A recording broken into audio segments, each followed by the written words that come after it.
Long ago and far away, in enchanted lands across the seas, lived kings and queens, princes and princesses, good fairies and wicked witches, ferocious giants and gentle dwarfs. Their adventures and stories have been told for hundreds of years. Open the pages and listen to the words, and you too can join the magical world of Once Upon a Time.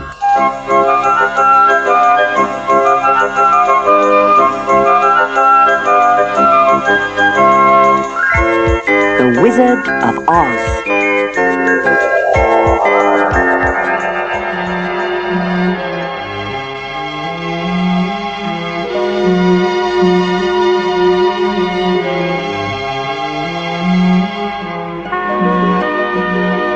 Once upon a time in Kansas lived a little girl called Dorothy and her puppy, Toto.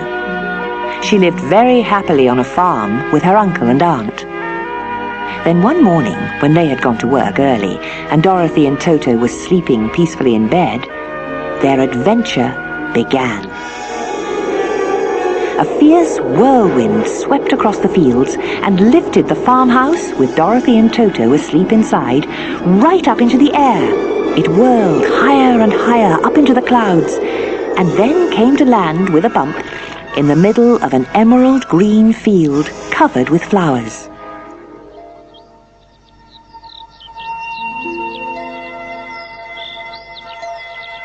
Dorothy and Toto peeped outside, and there stood a little old lady no taller than Dorothy.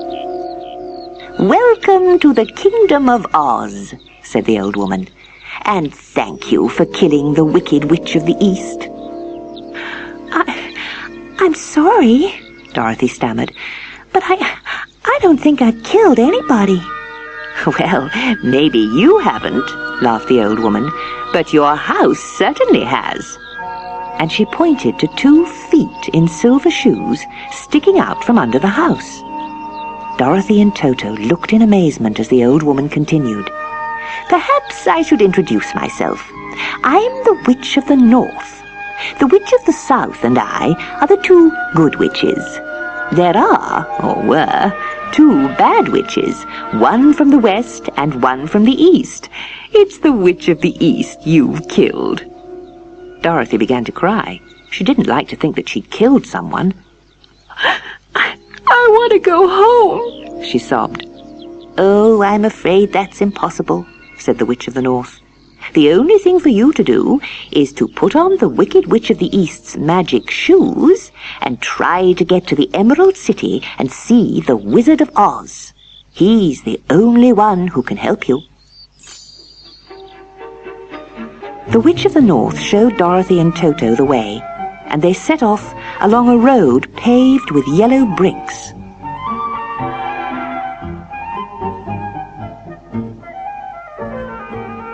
As they were passing a field of tall yellow corn, they heard a voice calling, "Help!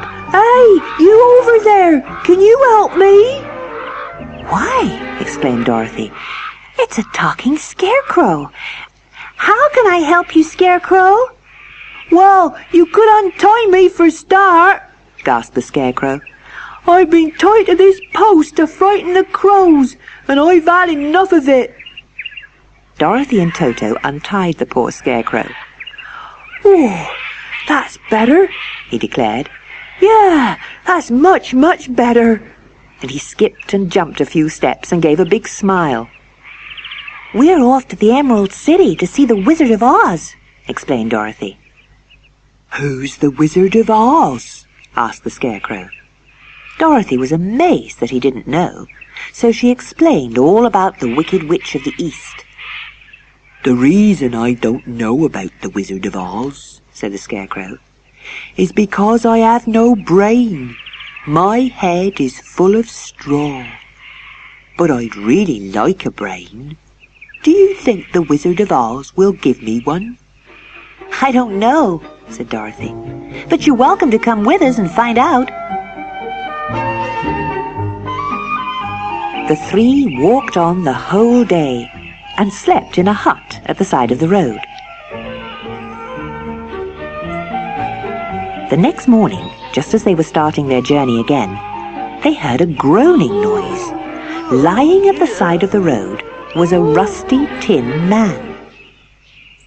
Dorothy and the Scarecrow helped him to his feet and tried to move his legs. "Oh, stop, stop!" moaned the Tin Man. "Get me some oil!" Dorothy remembered seeing some oil in the hut, and she hurried back to get it. When Dorothy had oiled all his joints, the Tin Man was able to move again. "Oh, thank you, my dear, thank you," he said politely. Dorothy explained that they were on their way to see the Wizard of Oz. "You see, I want to go back to Kansas, and the Scarecrow wants a brain, so we're hoping the wizard can help us." "Do you think the wizard might give me a heart?" said the Tin Man wistfully. "Why not come with us and see?" said Dorothy.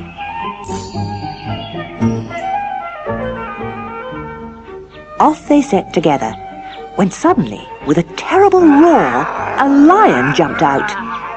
Toto plucked up his courage and ran at the lion, barking with all his might. The lion immediately burst into tears. He sobbed. "Please don't hurt me. I'm really very frightened. I'm the king of the animals, but I'm scared of everyone." Dorothy took pity on him. "We're off to see the Wizard of Oz," she explained, "because I want to go to Kansas, the Scarecrow wants a brain, and the Tin Man wants a heart. Why don't you come and ask him for some courage?" So the 5 of them set off together.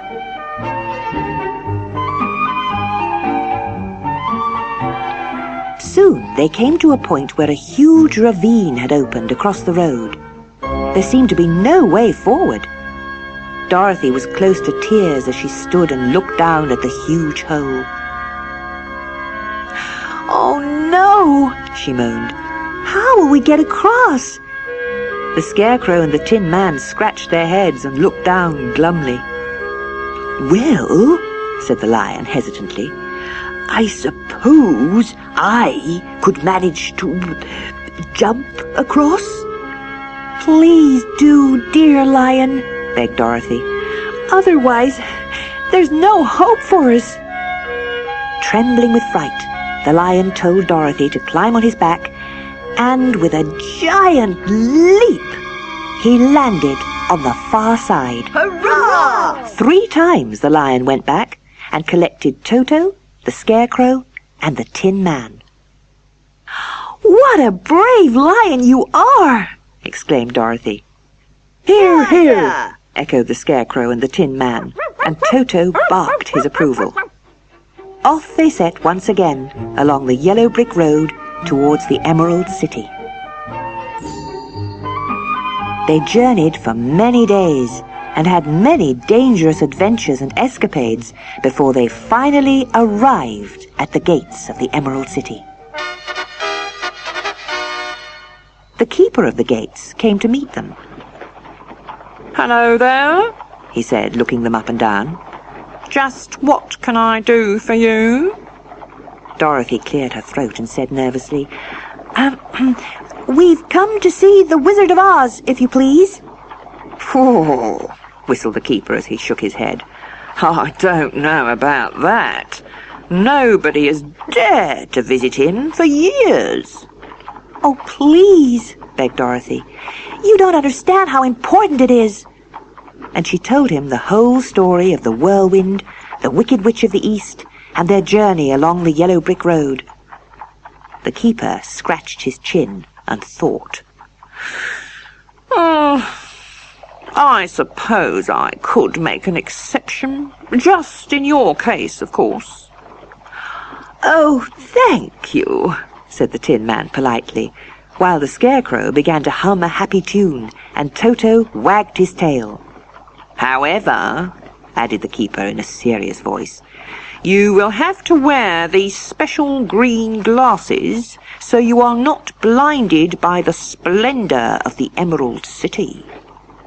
They put on their glasses, and the keeper took a large golden key from his pocket and opened the gates to the Emerald City.